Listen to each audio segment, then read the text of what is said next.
So guys, जैसा कि हमने पिछले एपिसोड में देखा कि शियाओ ने हेवन रिवर में बह रही लाश से लाइट पोर्ट ले लिया था। उसके बाद शियाओ पर एक डीमन एनिमल ने हमला कर दिया, जिसे हराना शियाओ के लिए मुश्किल था। मगर शियाओ ने उस डीमन एनिमल की स्टिक को लेकर उस पर अटैक किया था, जिसका दर्द डीमन सह नहीं पा रहा था। फिर शियाओ के दादा को एडर ढूंढ रही थी और उसे उनके ठिकाने के बारे में पता चल गया था। अब हम देखते हैं कि जोंग एक सैनिक का छुपकर पीछा करते हैं और उसे मारकर वहाँ से गायब हो जाते हैं। तभी वहाँ एक एडर अपने सैनिकों के साथ आती है जो कि जोंग को ढूंढ रही थी। वो लेडी अपने सैनिकों से कहती है कि मुझे अच्छी तरह से पता है कि वो यहीं कहीं छिप रहा है, इसीलिए तुम अच्छे से चारों तरफ देखो। ये सुनकर सभी सैनिक और वो लेडी अपनी पावर से एक फॉर्मेशन को एक्टिवेट कर लेते हैं, जिसकी वजह से उस फॉर्मेशन में आने वाली कोई भी चीज बाहर नहीं जा सकती थी। जोंग भी उसी फॉर्मेशन के अंदर थे और वो सोचते हैं कि यह बुढ़िया बहुत चालाक है, इसीलिए मुझे जल्दबाजी में कोई फैसला नहीं लेना चाहिए। वही शियाओ ने डीमन पर उसकी स्टिक से हमला कर दिया था, जिसकी वजह से डीमन की पावर सील हो गई थी और इसी वजह से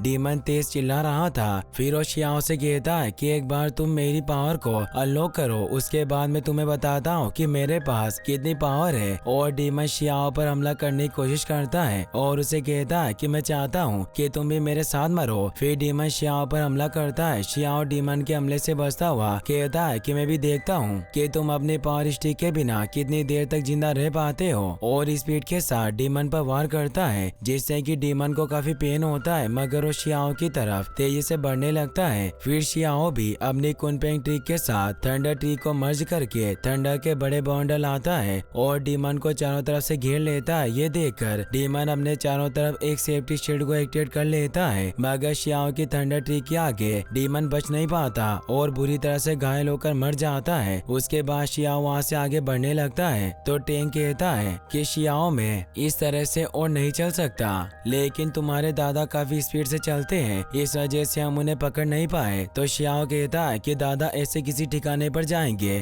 जहां आम लोगों का पहुंचना पॉसिबल ना हो। तभी उन्हें एक माउंटेन पर थंडर पावर एक्टिवेट दिखाई देती है, जिसे देखकर शियाओ टेंग को यूनिवर्स बैग में भर लेता है, क्योंकि टेंग अब और थंडर पावर को कलेक्ट नहीं कर सकता था। फिर जैसे ही शियाओ उस माउंटेन की तरफ बढ़ता है तो उसकी बॉडी पर थंडर पावर एक्टिवेट होने लगती है, जिससे बचने के लिए शियाओ अपनी पावर को एक्टिवेट कर लेता है, मगर उसका आगे चल पाना मुश्किल हो रहा था। इस वजह से शियाओ अपनी पूरी पावर से थंडर के अटैक को रोकने की कोशिश करता है, लेकिन थंडर पावर शियाओ पर हमला करती है, जिसकी वजह से उसके मुंह से खून निकल आता है। तभी शियाओ को समझ आता है कि अगर वो यहाँ की थंडर पावर से लड़ने की कोशिश करेगा तो आगे नहीं बढ़ पाएगा, इसीलिए उसे बस शांत तरीके से आगे बढ़ना चाहिए। लेकिन उसके लिए अपने दादा को ढूंढना बहुत जरूरी था, इसीलिए सबसे पहले डबल प्यूपिल को निकालकर अपने दादा को देखने लगता है। तभी उसे कुछ पता चलता है और वहाँ से भागने लगता है। रास्ते में उसे एक प्लांट पर तितली बैठी हुई दिखाई देती है, जिसे देखकर शियाओ को लग रहा था कि उसने स्टार्टिंग से जो भी डिसीजन लिए हैं वो सब गलत थे, क्योंकि दादा कभी इस तरफ नहीं आए होंगे। तभी शियाओ के अंदर से डिवाइन कैटरपिलर निकलती है, जो वहाँ लगे एक प्लांट पर बैठ जाती है। इस वजह से वहाँ का वेदर अचानक खराब हो जाता है और शियाओ पर हमला करता है। यह देखकर शियाओ उस डीमन की स्टिक से अपने ऊपर हो रहे हमले को रोक लेता है और उस कैटरपिलर से कहता है कि तुम हमेशा अपनी मनमानी नहीं कर सकते। अभी मेरा तुम्हारे साथ खेलने का कोई मन नहीं है, क्योंकि मुझे मेरे दादा को ढूंढना है। ये सुनकर वो कैटरपिलर वहाँ उड़ रही तितलियों से अपनी वॉइस में शियाओ के दादा का ठिकाना बताने के लिए कहता है, जिसे सुनकर सभी तितलियाँ एक पोर्टल से दूसरे पोर्टल में जाने लगती है, जिसे देखकर शियाओ समझ जाता है कि ये सभी उसके दादा का ठिकाना बता रही है। इसीलिए शियाओ उन तितलियों के पीछे जाने लगता है, लेकिन रास्ते में गोल्डन थंडर शियाओ को परेशान करती है, जिसकी वजह से वो अपने आप को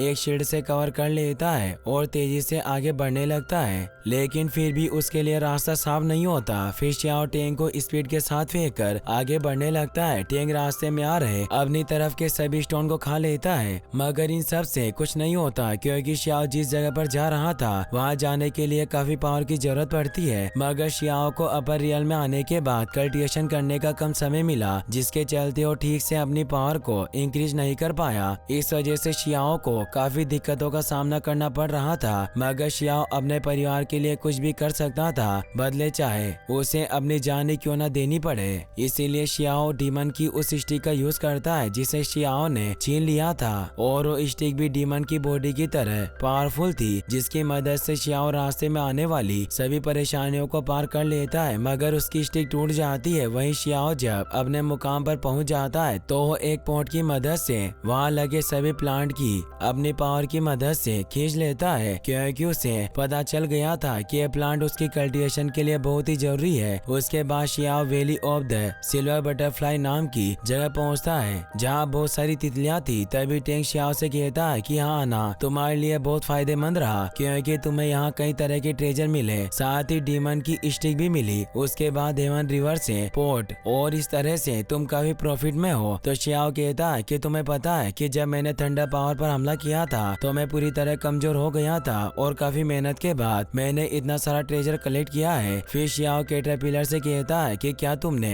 मुझसे नहीं कहा था कि तुम्हें दादा के ठिकाने के बारे में कुछ पता है। तो कैटरपिलर केओ की सभी तितलियों को बुला लेता है, जिसे देखकर शियाओ को लगता है कि वो उन पर हमला करने वाली है, और वहाँ से भागने लगता है। तो कैटरपिलर शियाओ को बताता है कि यह सब तुम्हें प्रणाम करने के लिए आई थी। फिर कैटरपिलर सभी तितलियों से शियाओ के दादा का ठिकाना बताने के लिए कहता है। तभी एक गोल्डन तितली अपनी पावर से बताती है कि शियाओ के दादा अभी कहाँ है। शियाओ को पोर्टल में देखने से पता चलता है कि उसके दादा कुछ सैनिकों के साथ लड़ रहे हैं, और वो एक फॉर्मेशन से बने एक एरिना में है। उसके बाद वो तितली शियाओ को उसके दादा की ठिकाने के पास ले जाती है। वहीं शियाओ के दादा को काफी चोट लग जाती है, और वो लेडी एल्डर से पूछते हैं कि तुम कौन हो और मुझे क्यों मारना चाहती हो। तो एल्डर कहती है कि तुम्हारे पास 2 सुप्रीम बोन है, जिसे तुमने अपने पोते के लिए रखा हुआ है, लेकिन इसकी वजह से 3000 राज्य के लोग नाखुश हैं, और जिनमें से माउंट बुलाओ के कुछ लोग जो कि किन कबीले से हैं वो तुम्हें मारना चाहते हैं। ये सब शियाओ सुन रहा होता है, और उसे यह सब सुनकर बहुत गुस्सा आता है। वहीं जोंग कहते हैं कि मेरे पास जो बोन है वो मेरे लोअर रियल्म में रहने वाले पोते के लिए है, जो कि शियाओ था। फिर वो एल्डर एक स्टोन को अपनी पावर से